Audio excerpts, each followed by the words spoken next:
There we are. Sorry about that, guys. But we got it now. Yahoo!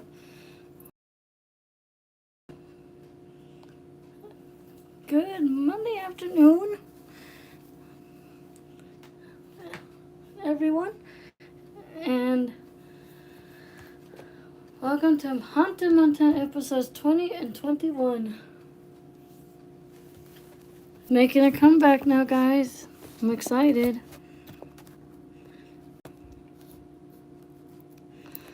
So this is just in time for Halloween. Awesome.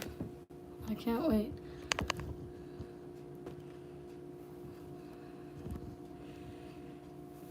Hold on 1 second. I'll be right back. Be right back, guys. I promise.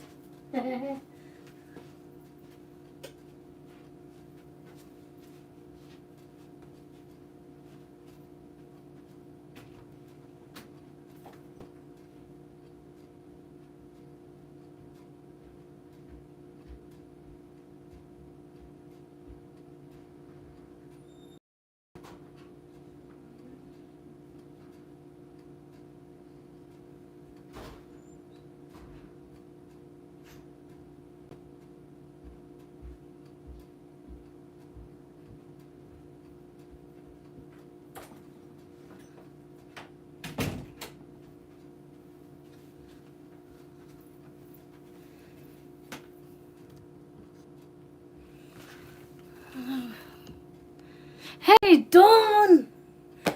Woohoo, you're first! How are ya? Look what we got. I'm excited. Chat. Sorry if I dropped the phone, guys, for 1 second. Pretty good, Dawn. It got windy here the other day. And it's still windy here right now. It's picking up a bit.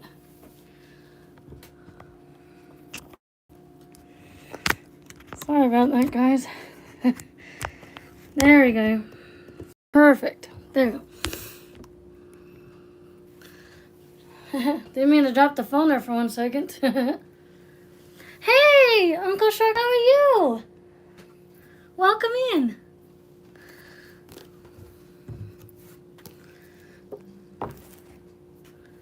Drive safe, my friend. Let's see, I'm trying to figure out which ones.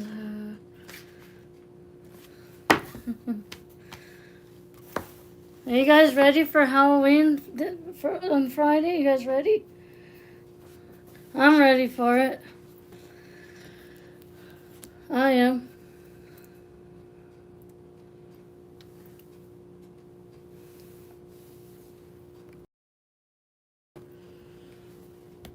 Let me see. So which one do you guys want to read out of first? Which one would you guys like? Which one would you guys prefer?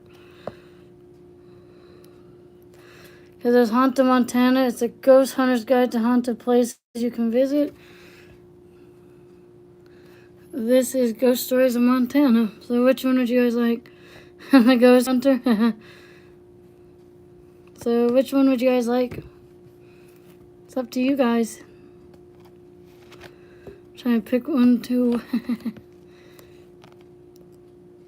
You don't get any trick-or-treaters? My mom and I rarely get any ourselves, actually. My mom's coworker and her kids come by, and that's it, basically. Sometimes we don't get any either. But it's just really rare, you know? Whenever you get them here.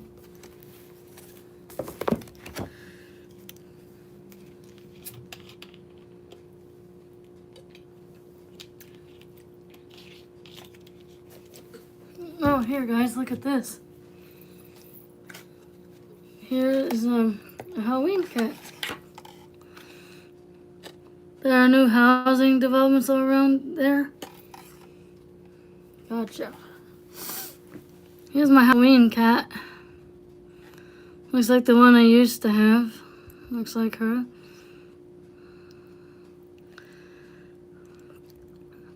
But I had a cat that was black like that.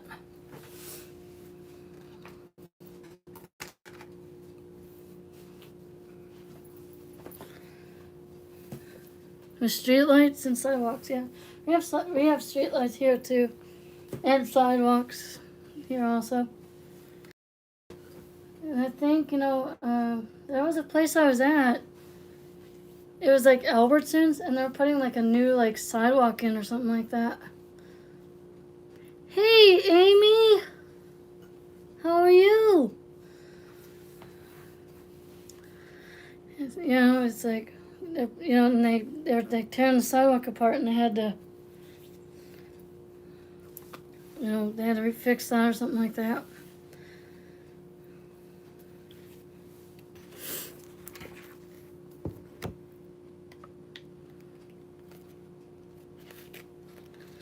Let me see. I'm trying to figure out which one would you guys like. So we got Hysham. I don't think I've ever been out there before.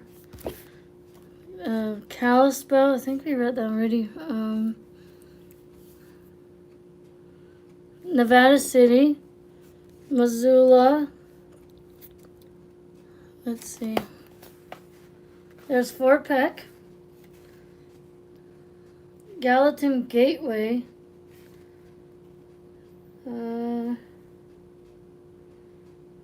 Helena, there's that. We got West Glacier. Sorry, guys. And we got, I think we did Bozeman already, but I'll check that. Butte, I think, the Rookwood Speakeasy. So, and then we got other ones in here too. We got Carroll College, all sorts of stuff. Hey, Hawaiian Five-O, how are you? Hey, Cheryl and Jeremy, how's it going? So which one would you guys like? Which story would you want me to do first? What do you guys think? These are some of the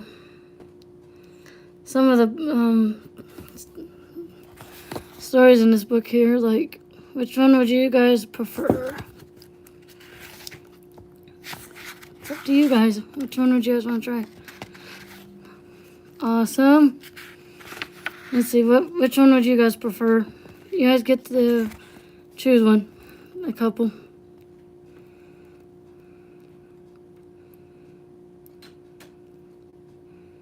What? Yeah, you do, Amy. You moved to Dallas? Oh, cool. So which one do you think, guys, do you think we should read first? Hey, Todd, how are you? Welcome in. So, I'm trying to figure out what kind of ghost story to read first. What do you guys think? Oh yeah, Missoula. I almost forgot about that. Sorry about that, guys. I almost forgot about that. So, which one do you think? I'm trying to figure out just one. It's hard to choose just one because they're all good.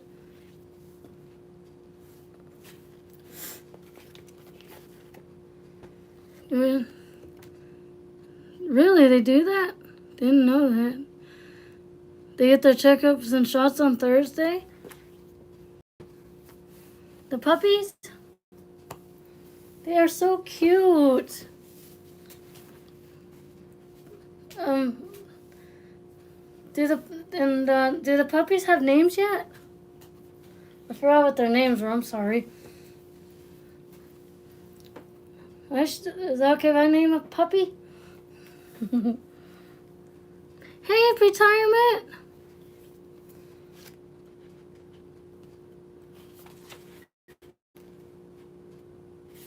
And you still got 7 puppies, right? So I remember now. You have a book called The Haunted South. Ooh, that sounds fun.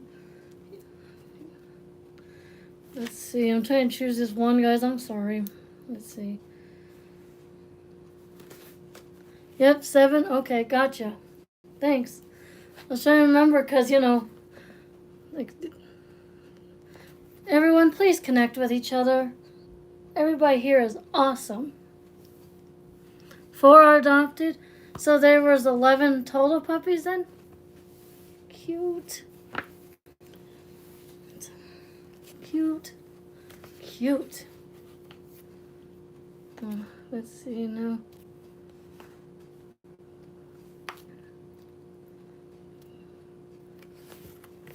Let me see. 7 total. Gotcha. Thanks again. Let me see. I'm trying to pick out this one. Hi, obsessed with horror. How are you? The pumpkin shark. That's funny. I love it. I love that. Oh, that's cool.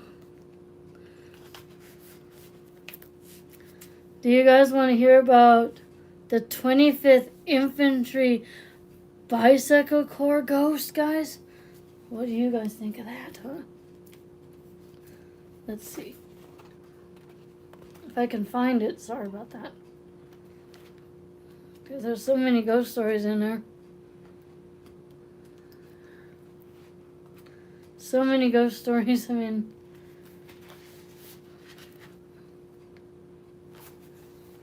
they don't get their human homes until Veterans Day? Wow. You're coloring in stencils? Oh, cool. I love stencils. Those are my favorite. Those are so cool. I love doing stencils. And I do that for my movie posters I make or something. Like my artwork, I use stencils sometimes too. It's pretty cool. Let's see. Oh, geez, I'm on the wrong page. All right, guys. All right, you ready, guys? You ready? Go. The 25th Infantry Bicycle Corps ghost. Awesome, Amy. Can't wait to see it.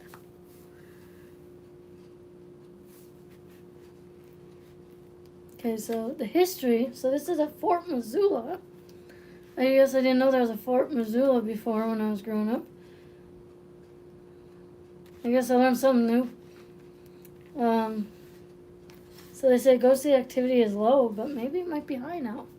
Who knows? So here's the history, guys. You ready? Fort Missoula was established in 1877 to protect settlers from Indian attacks. Okay. I didn't know it was established for that. Unlike most eastern forts, almost said fronts, sorry. Fort Missoula had no walls. Wow, I thought I'd have that. In 1888, so this is a year before Montana became a state, the 25th Infantry, made up of soldiers, arrived at the fort. All right. So in 1896, Lieutenant James Moss, one of the 25th Infantry's officers, organized the bicycle. Oh, it's all good, Todd. I used to have it put on where I counted my steps too. I used to have that. And the previous phone I used to do that too. That's crazy. Yeah, ghost stories, yeah. I love ghost stories too. And I got fascinated with ghost stories like when I was a kid, It's pretty cool stuff. To test the potential of bicycles for military transport. Oh, cool. Although the bicycle corps made a 1,000-mile trip from Fort Missoula to St. Louis, Missouri in 1897, the Army decided that bicycles were not an efficient means of transportation.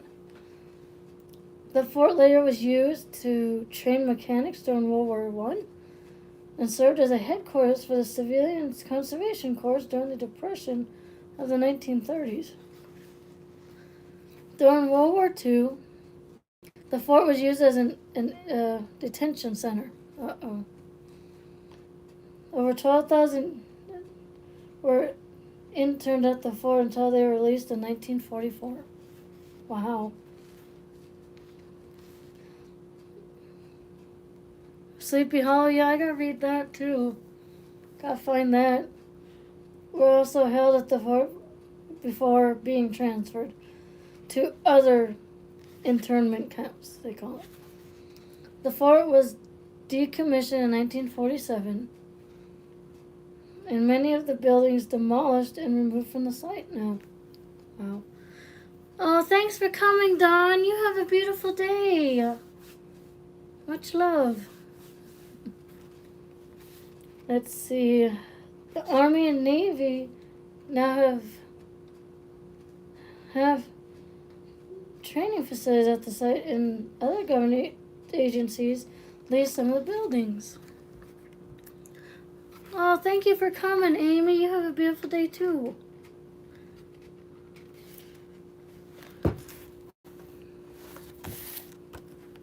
Hey, Mr. Butters!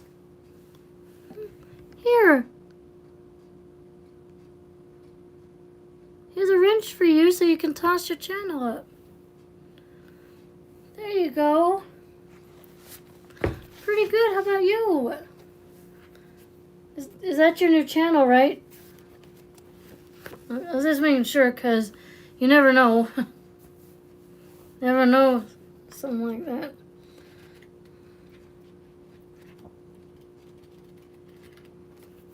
So this is like your second channel, right? I swear. I wonder if that was your second channel, but you know. Oh, the day's going no good. It's kind of windy out there, though, Mr. Butters. It was windy the other day, and I thought the neighbor's pool was gonna blow on our lawn again. That was gonna do that. It's like, oh no, not again. It's like, oh shit. That's crazy. So here's the phenomenon. So Mr. Butters, we got Haunted Montana out, and we're talking about the 25th Infantry Bicycle Corps goes at Fort Missoula. And this is in Missoula. I think I've been through Missoula though too, but it's been a while. Yeah, don't it? Yeah. That's from my friend and her daughter in Virginia. Hey, Dagon!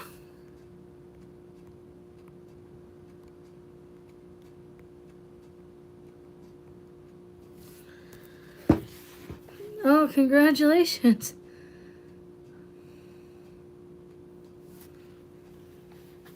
Let's see. So the phenomenon that happens is security alarms sometimes go off for no apparent reason. Footsteps are repeatedly heard in the basement of the quartermaster's warehouse when no one was there. Objects are mysteriously moved around. A staff member was touched by a cold, invisible hand. Ooh. Martial music played after closing when no one was there either. A former curator, I think that's how I say it, saw a military-looking ghost. Ooh, guys. Ooh. So, here we are again. So they say this woman is no stranger to ghostly phenomena. About 18 months, she was the director of education for the Haunted Western Heritage Center in Billings, and occasionally heard ghostly footsteps outside her office, there where she was working late. Ooh, I'll be kind of a little nervous. At first, she assumed it was one of her co-workers had come in. Kevin, Al, she would call. There was never a reply. Weird, huh, guys? She would then get up and look out into a dimly lit main room. No one was ever visible. Once she heard noises from the office next to hers. It sounded like books being taken off shelves and then replaced, she said. I checked and no one was there. Oh, it's a ghost, huh, guys? Ghosts like to do that too. She would simply shrug and go back to work. After all, it wasn't her first experience with ghosts. She had worked at Fort Missoula from 1983 to 2000. First was as an administrative aide. Oh, cool. Then as curator of education. A number of inexplicable things happened in the years she worked there. We didn't have a groundskeeper, she recalled. And there were 32 acres to take care of. I was working one Saturday trying to drive a tractor around and mow, she said. It was a hot summer day and I was wearing a sleeveless shell and a pair of shorts, she said. At the end of the day, I went downstairs to the basement to turn off the lights. I'll be nervous to do that by myself. Just as I reached for the switches, I felt a cold hand on my shoulder. I looked around, and there was no one there. It scared me half to death, she said. I was up those stairs like a shot, she said. I would run too. I would run as well, if there's a ghost right there. Very weird, huh, guys? Ghosts do weird things.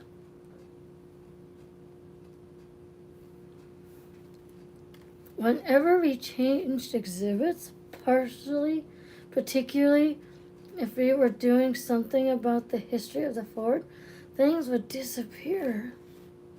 Oh, that's weird. And ghosts like to hide things too, don't they? One of my coworkers was working on a map in the shop down in the basement. Oh, thank you, Uncle Shark. I appreciate it. And it's all good. Thanks so much. Much love.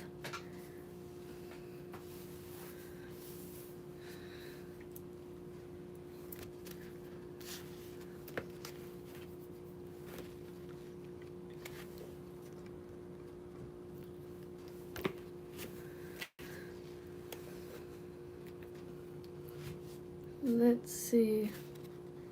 So she left it on the drawing table for a bit to go upstairs to talk to another woman who was doing some installation. Much love and aloha. You're the best. You guys are all the best. I love you guys.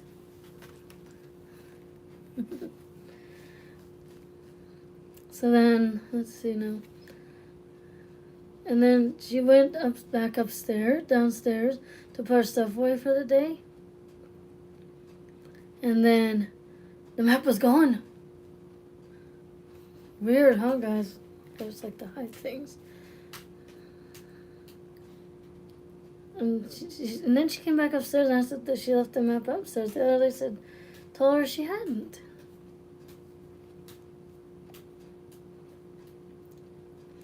She could have sworn she had left the map on the drawing table.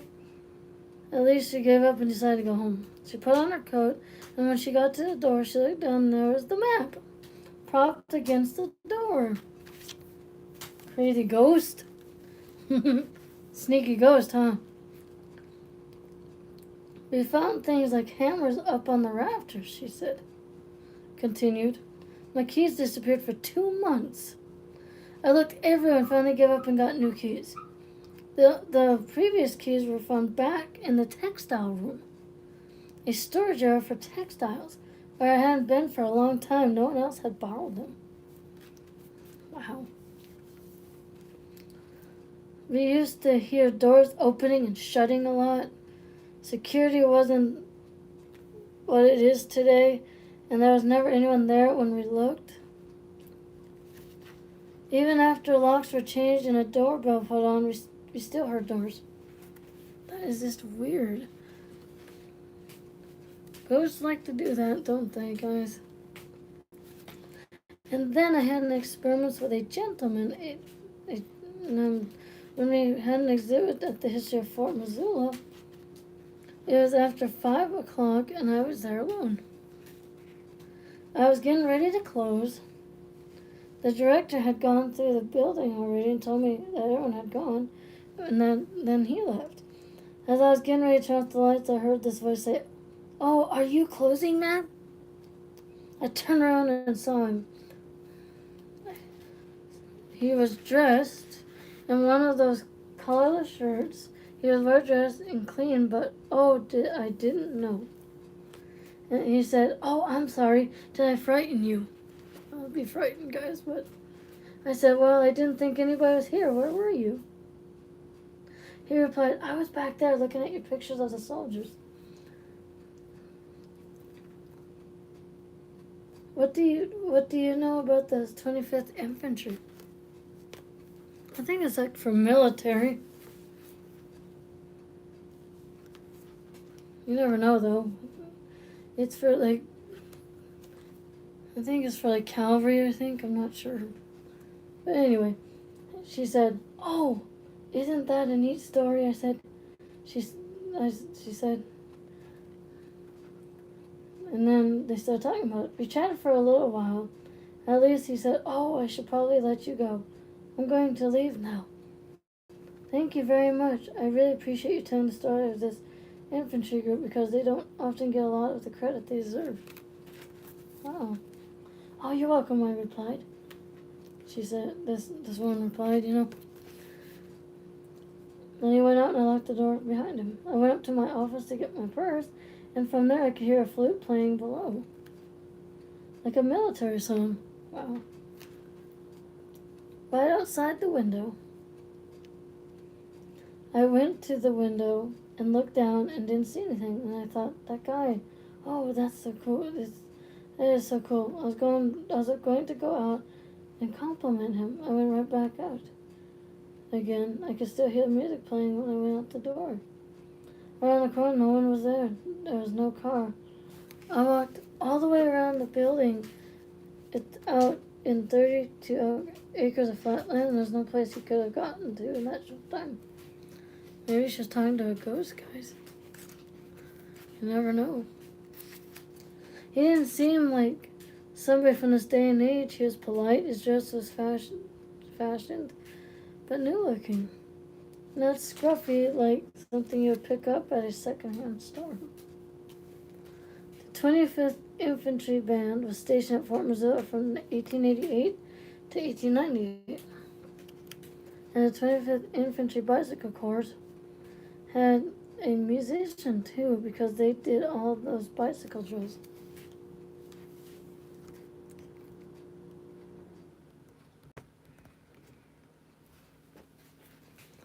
I've always suspected that gentleman had been a member of the 25th Infantry Bicycle Corps. I could almost imagine his waiting for him outside while he came in and talked to me. And then they marched away while playing music. I read that the spirits seemed to follow objects that meant something to them. Yeah, that's true. Everybody who works in a museum seems to have a story. And removed a lot of our stuff out of the building we were in, which was the quartermaster's warehouse, over to the post hospital. And about that time, we stopped having so much activity. Apparently, the haunting has subsided in recent years. The director of the museum has often worked alone late at night and says he has heard nothing more than the usual creaking of the old building. Perhaps the bicycle corps phantom has ridden away at last. Satisfied that the contributions to his group had made have at least been properly recognized. The Historical Museum in Fort Missoula includes 13 historic structures and over 17,000 objects. It was established by community effort in 1975 to save what remained of the original Fort Missoula. Wow. Crazy.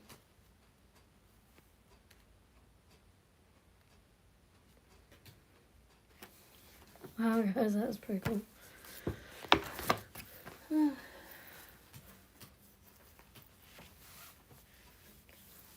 You're crazy, huh, guys? Pretty crazy.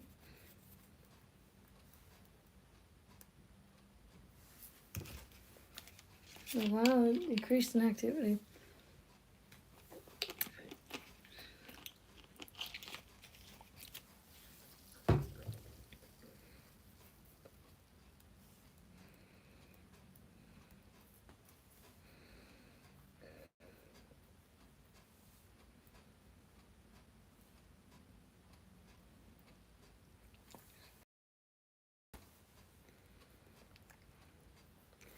You know, guys, you know what's weird? So, I worked at a daycare for a couple of years. And we had a creepy thing happen there. I don't know if I was there for this or not, but one of my employees, one of my coworkers, former coworkers now, you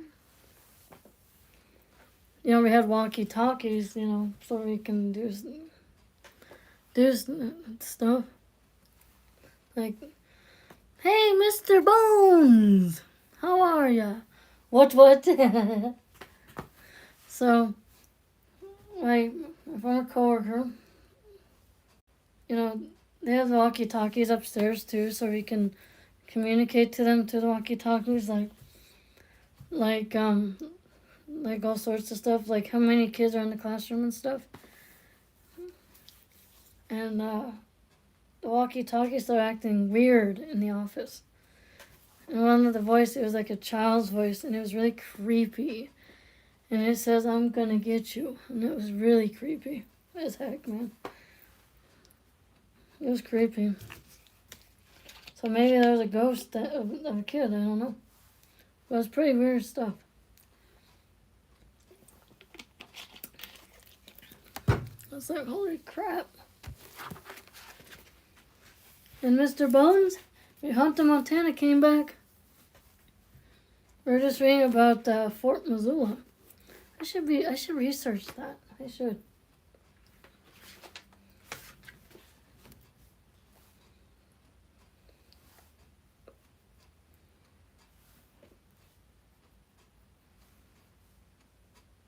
The what?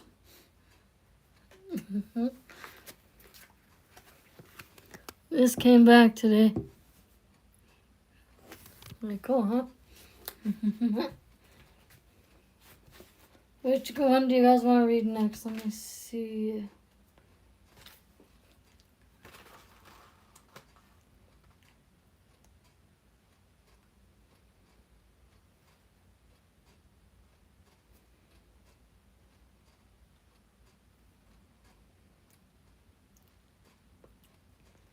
How about Hysham? I think that's how you pronounce it. Westward the wagon. Ooh.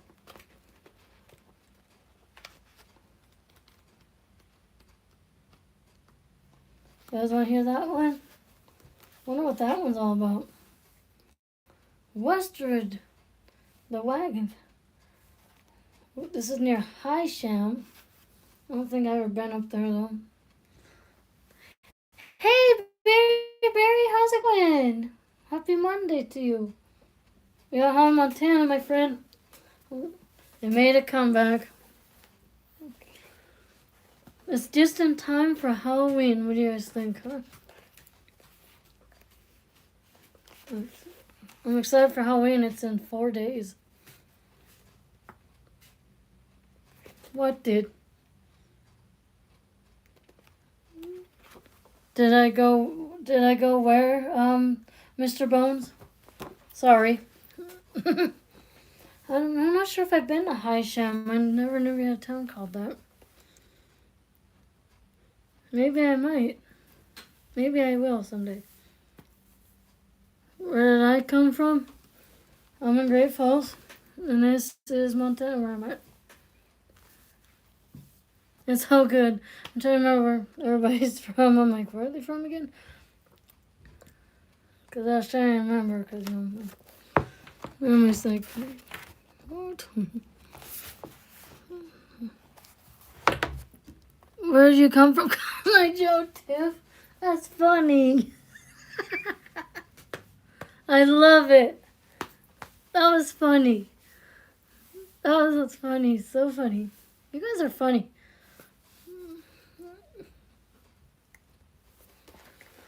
Let me see. So this is south of Interstate 94. Don't know if I've been there though. They say the ghostly activity level is low. Maybe it might be high again. Who knows? So this is what this was all about. So in May 1864, Jim Bridger led a group of people with wagons along that would become known as the Bridger Trail from Fort C.F. Smith to the Montana goldfields of Virginia City. The route was used by 9 other wagon trains that year. The last train was also led by Bridger. By the way, Jim Bridger, he was heard of the Lewis and Clark expedition. That was John Coulter, but Jim Bridger found Yellowstone National Park, and they had what was it? And he had to get a photographer out there and a painter out there to prove he was telling the truth. Isn't that crazy? They had to prove Yellowstone actually existed with that. Crazy, isn't it?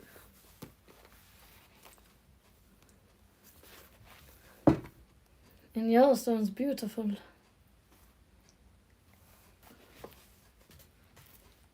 Yeah. So they say the phenomenon. Okay, here we go. A phantom wagon train was seen in the early 1970s by 2 long-distance truckers who were driving on Interstate 94 west of Miles City. Hey, maybe it was Jim Bridger.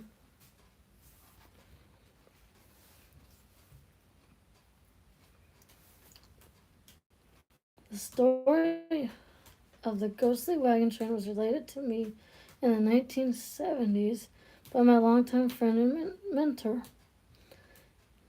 And they say this guy was of Scots and Cherokee descent, a man who nevertheless moved as soundlessly as a panther, a born adventurer. He was one of the American volunteers who flew Spitfires with the British during World War II.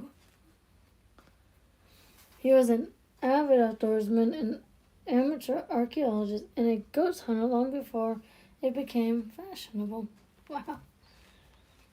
I had many enjoyable, sometimes chilling adventures in the 1970s, staking out haunted sites with him and a group of others interested in the paranormal. We lost touch after I moved to Billings, but I never forgot him, nor apparently did he forget me. Just before bedtime, when I went downstairs to make sure my front door was securely locked, when I turned to go back upstairs, I saw the gray, transparent figure of a man floating at the top of the stairs. The figure had squared shoulders, a short neck, and appeared emaciated, I can't pronounce that, I'm sorry, with ribs visible. That's weird. That is really weird. Something about it seemed familiar, although I couldn't place it at the time. The futureless cloudy head was turned to the west, but as I stared at it in shock, it slowly rotated and seemed to look directly at me. That's really weird, isn't it, guys?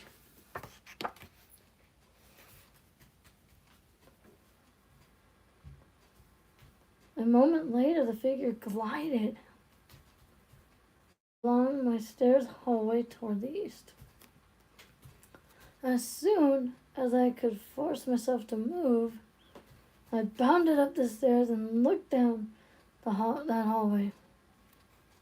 Hi, Annafield. Oh, you're cooking some food? Yum, yum. Is it dinner time there, or lunch, or breakfast? Yum, yum. I had some sandwich for lunch today. And the figure was gone. This is weird, isn't it? I didn't know that he had passed away the night of a massive stroke. Oh no. Tea time. Ooh, cool.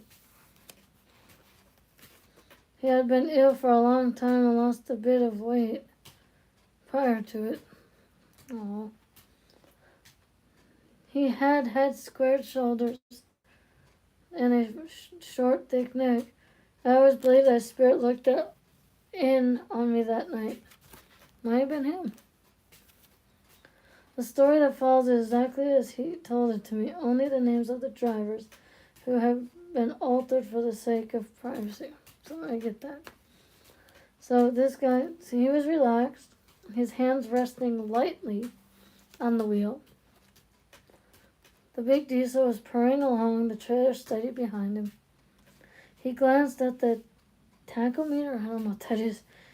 The dial was hanging right where it was supposed to be as the truck pounded steadily westward on I-94. Steve was about 2 hours out of Miles City, Montana. All right. Here, and where they had refueled and changed drivers.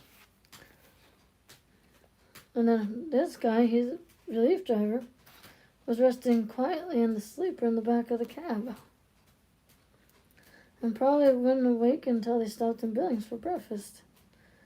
The headlights were creating puddles of yellow incandescence through the pre-dawn hush of an August morning. Ooh. Sometimes, in August here it gets hot. Hold on, guys.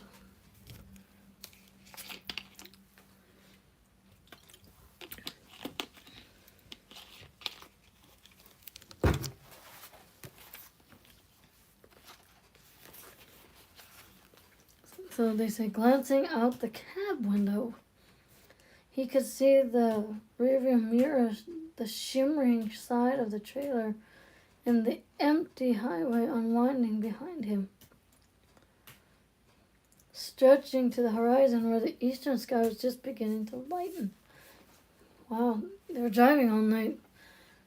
Truck drivers do that. They drive night stuff, day, stuff like that. He switched his attention back to the road in front of him. Suddenly he frowned. He thought he glimpsed something to the left of the highway about a quarter mile to the south. It was a flickering reddish light, almost like a smoldering grass fire. Oh boy. Wonder what was it? Who knows? Let's see. By downshifting and use of his air brakes, he slowed the big rig to a crawl and surveyed the scene. To his surprise, the firelight silently went out, as if someone had extinguished it. Then he saw something else, something that raised the hair on his arms. Oh boy. A huge circle of wagons, the prairie schooners of the era, was unraveling like some huge snake. The horses throwing themselves into their collars at the shrill urging of their drivers. Unable to believe his eyes, he brought the rig to complete stop and crawled back into sleep to awaken the recovery driver. He crawled sleepily out of the bunk and into the cab of the truck. "What's up?" he yawned. "Billings already?" He pointed silently. "Got to be a movie outfit," he said. But there was no supply trucks, cameras, and most important, there were no floodlights. Wow, this is weird, isn't it?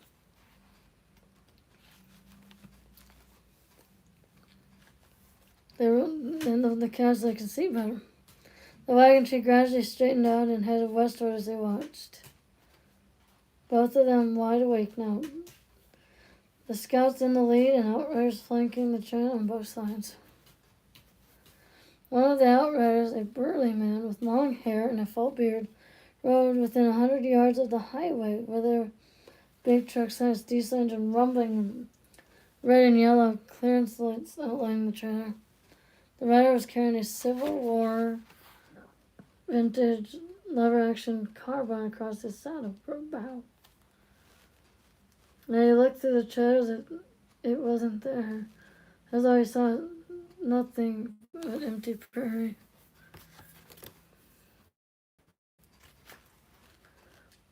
Just then, two truckers noticed that the grayness in the east had given away the rosy glow of dawn.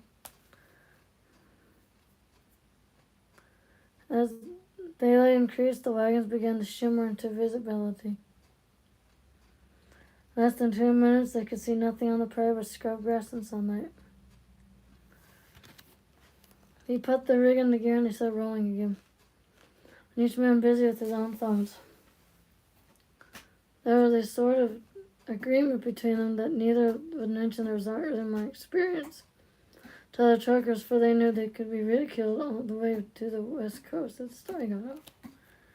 That's crazy, isn't it? It's crazy. I'll be kind of like, what is that?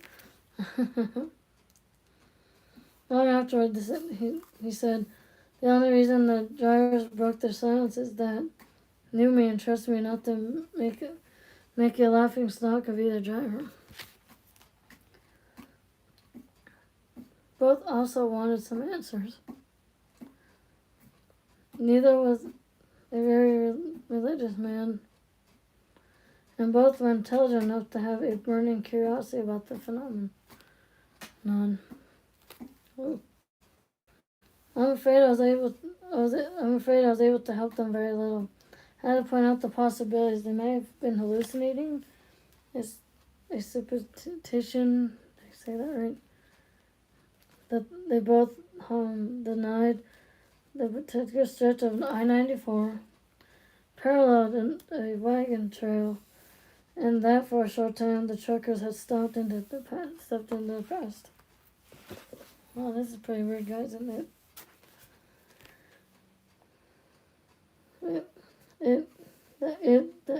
It actually was a movie company on location. The possibility to roll out completely that a wagon train had been ambushed on that spot and most people gone. However, a search of newspaper archives revealed no account of a wagon train being attacked along the Yellowstone River, nor at any other spot between Miles City and Billings.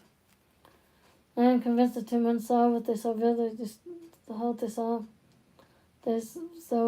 described to me, but I have no convincing explanation. Perhaps someone someday will manage to trace the story of the ghostly wagon train that vanishes when the sun rises. This is a mystery too, isn't it, guys? So did the two truckers glimpse one of the 10 wagon trains that traveled the Bridger Trail in 1964? The description of the wagons and weaponry fits this time frame. The Bridger Trail is thought to have been slightly further west. Wagons did stray from established routes depending on changing directions, and the rutted remains of many old wagon trails still crisscross the prairie south of the Yellowstone. Perhaps the ghostly wagon train will again appear to another fortunate traveler who just happens to be in the right place at dawn on an August morning. Wow. This is all. This is crazy. It's crazy, guys. And, I've never, I've seen dancing lights in the road when my mom and I went to my grandma's house.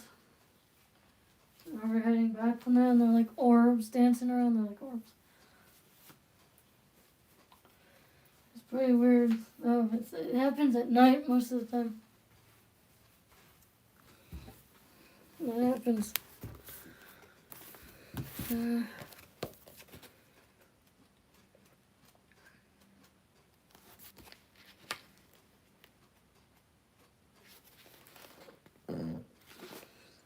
Excuse me, guys. I'm sorry.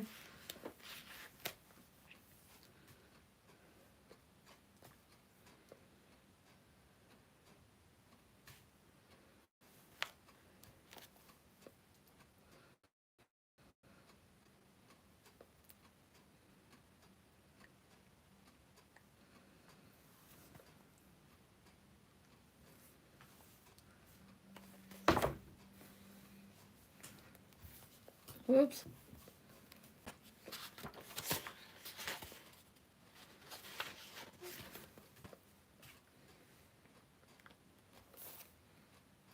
You guys want to read one more story? One more.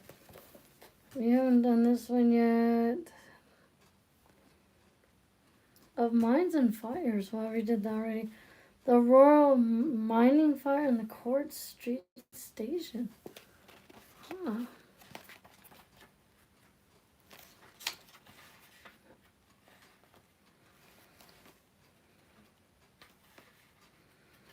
Alright, we'll do this one quick.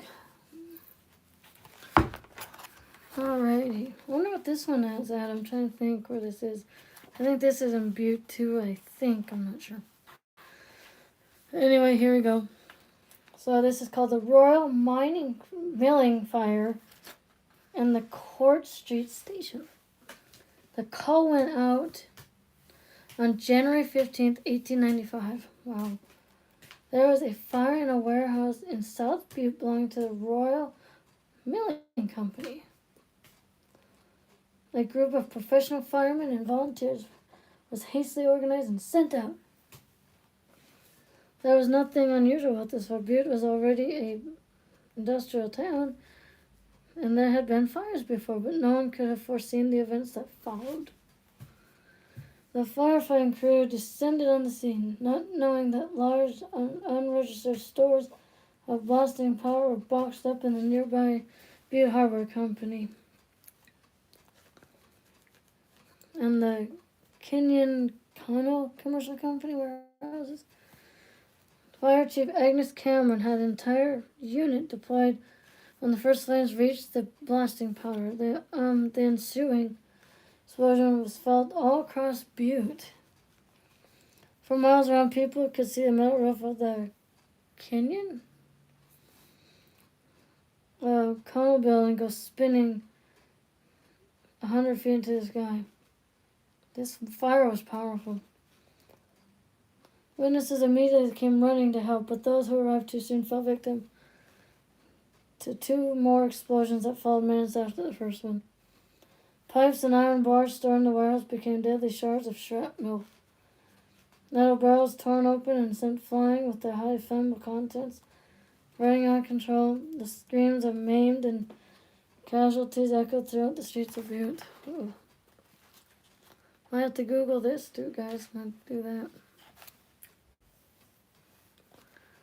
No one was there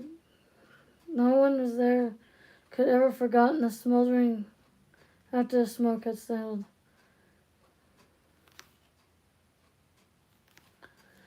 Wow, this is scary. They said there was an estimated 57 people perished in that explosion. Wow. 57, they said, more or less including the fire chief and the assistant chief, and the 11 firemen who served under them. 3 of Butte's firefighting corps survived the explosion, and only because they were in good fortune of being delayed on their way to the site. That's scary, guys. One of the 3 surviving firemen was a German-American named Pete Sanger. I think that's what it said.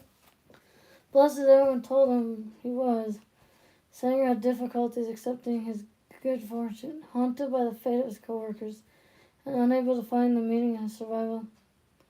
He threw himself into his work, turning into his mission, which revolutionized the administration and execution of firefighting in Montana's booming mining center. Another disaster like royal milling was to be avoided at all costs, and if it meant investing money to modernize firefighting facilities, then so be it, they say. Sanger had arrived in Butte in 1888, a townsman with a wife and an eye for opportunity.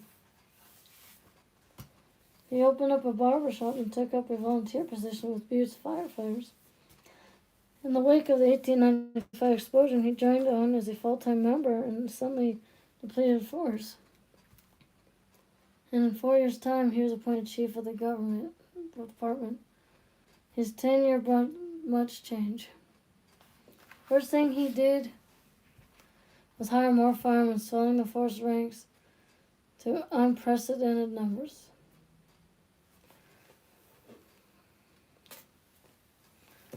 The building on Quartz was the first of its kind in Butte. A fully equipped fire station is lodged 22 men, not including Sanger and his family. Close to the station, Sanger commissioned the construction of a tower where his men ran drills and trained in a modern gymnasium. He worked to consolidate the professional status of firefighters in Butte and became a vocal member of the national and state firefighting associations, tirelessly lobbying in favor of a pension for his men. In every way he could, he fought to legitimize his vocation and ended up changing what was to be a fireman in Butte. So by 1905, there were 41 firefighters across town. While he prospered publicly, securing practically every improvement he went after, his personal life was marked.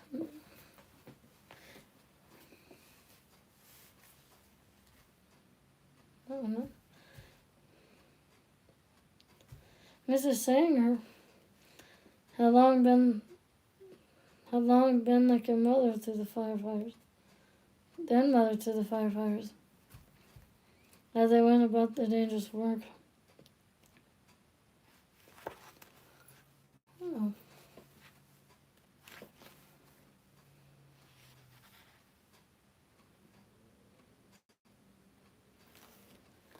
So her husband always returned to receive her greeting, and that he was all banged up, having suffered from minor burn of smoke inhalation.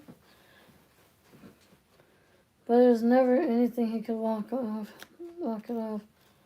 But on January 11th, 1915, when the alarm sounded like a fire on the other side of town, Sanger and 3 of his men jumped in the wagon and sped on the streets of Butte. Unfortunately, they never made it to the fire. Sources say they were going at least 40 miles per hour when the fire truck ran straight into the streetcar. The collision sent all 4 men in the wagon flying, but the aftermath of the wreckage, he was the only one who was not able to get back to his feet. That's scary stuff.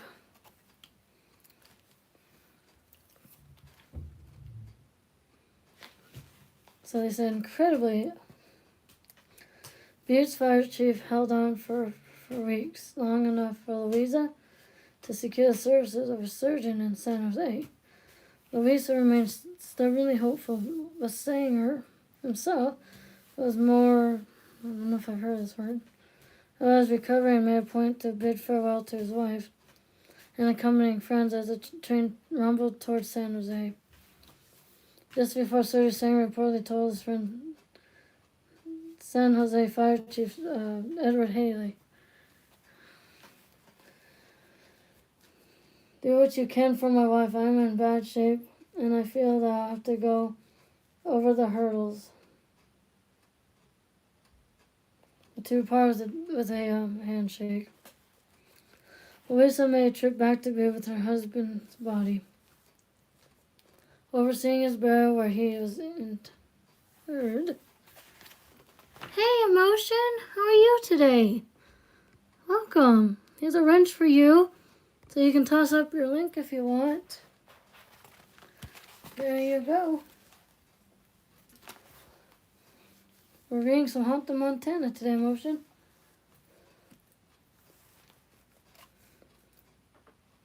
Thanks to his first wife and his daughter.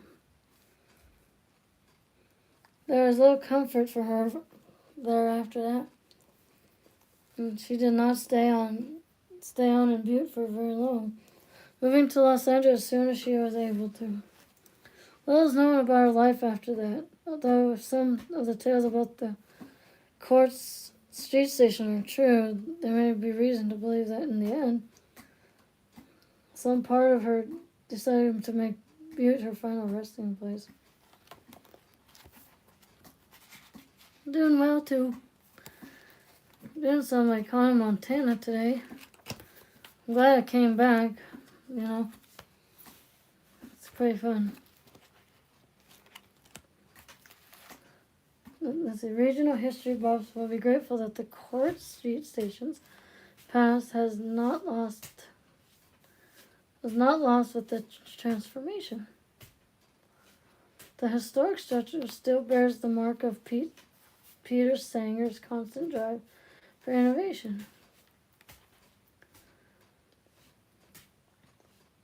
With the then newfangled electrical unbox installed by the former chief still mounted on the walls throughout the building, on the ground floor, the fireman's kitchen remains as much as when Chief Sanger ran the local shop. Oh, this is weird.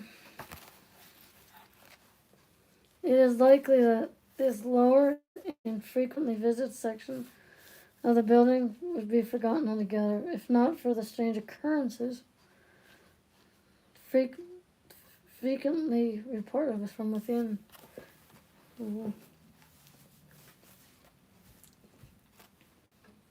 They're saying over the years, a number of employees at the archives have reportedly been distracted from their work by the despicable noises in the empty stables below. The jovial sound, I don't know what the jovial sound is, of men talking and laughing. It is muffled as though it is heard from the same distance, and as yet it's always coming from the old stables, which is impossible because there is nobody there. Very weird, huh? It probably comes as no surprise that the general conclusion involves the possibility of ghosts and spirits of a number of Butte's early firemen haunting the building. For many who have claimed to hear the voices of those, they insist there is nothing forbidding about the experience. By the sound of the voices, there is a sense that the men in stables are there because they want to be. No one has ever been able to make out exactly what they are saying. But it is apparently obvious to all that they are having a good time mixing it up with some grand and boisterous and highly exclusive reunion. There is no record of anyone ever feeling even vaguely threatened or uneasy by this occasional ghostly phenomenon. If anything, the spirits that haunt the old Quartz Street station are said to leave a calming, even pleasant impression on those who have sensed them. According to legend, this is especially the case upstairs, where the fire chief's apartment rooms were once located.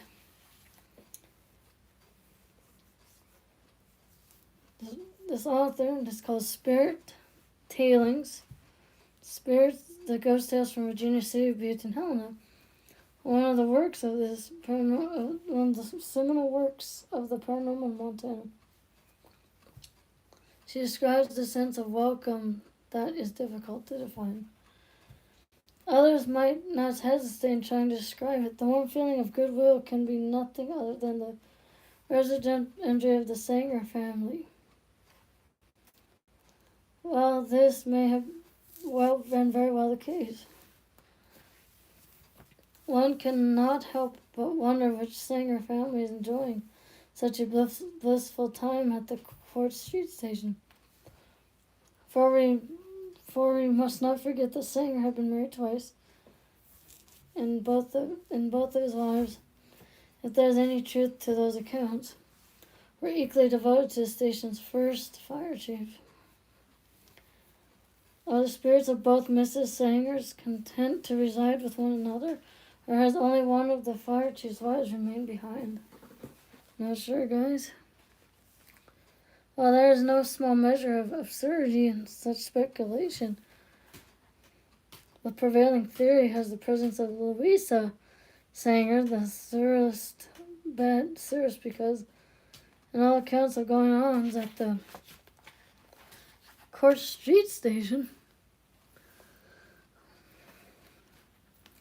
the only sightings of a usual apparition was most likely that of Sanger's second wife. Miss Balmers reports the account in her aforementioned. While leaving the old station after work, the Butte Silver Ball Archives director happened to look back at the building while she was unlocking her car. And there on the top floor window overlooking the parking lot was an elderly woman standing with a dish towel in her hands. She was there and gone in a span of seconds.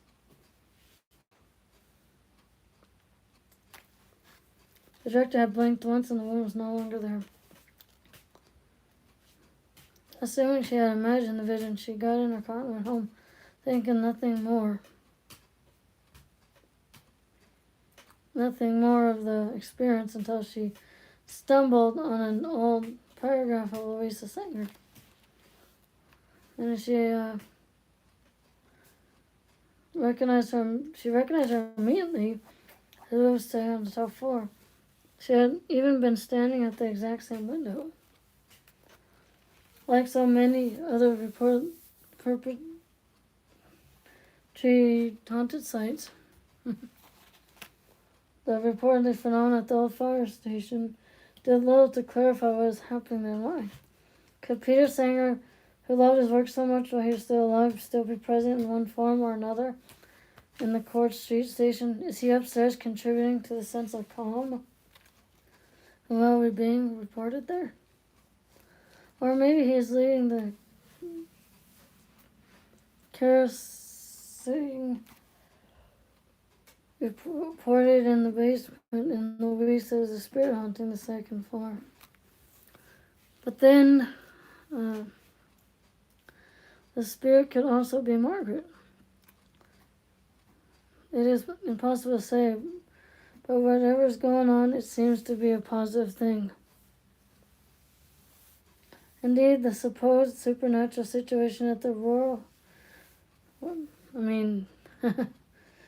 Quartz Street building could be far worse. Wow. Didn't know we had a first fire station in Butte. Wow.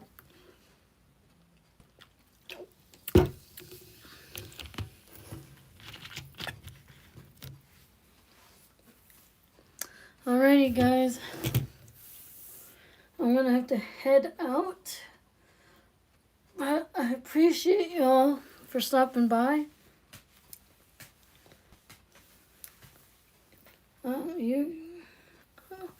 Oh, hey, Time to Rip. How are you doing? Oh, I will do that for you. I will. Sure thing. I'm pretty good. Great to see you guys. I love y'all. Yeah, I'm doing good too. I almost blew away the other day, time to rip. It was a strong wind yesterday. I almost blew away that time. We could stay on for a couple minutes. We were just reading Haunted Montana, actually, about haunted fire station. I didn't know we had those, like earlier ones, you know. I didn't know we had that. I learned something, you know. Hey, Kevin! How's it going, Kevin? Yeah, so, you know.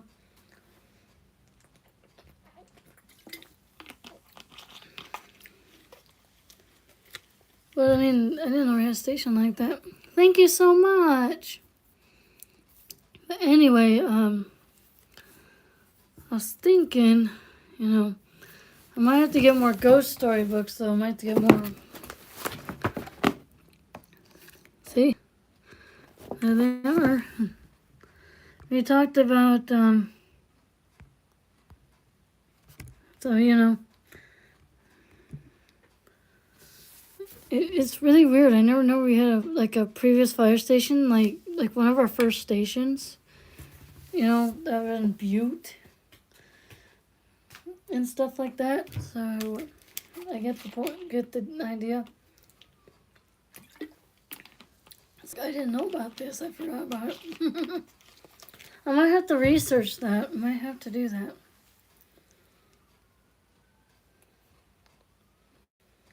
You know, speaking of firemen, my grandfather, he was my grandma's dad. He was a volunteer fireman too. And he, you know, he did that sort of work.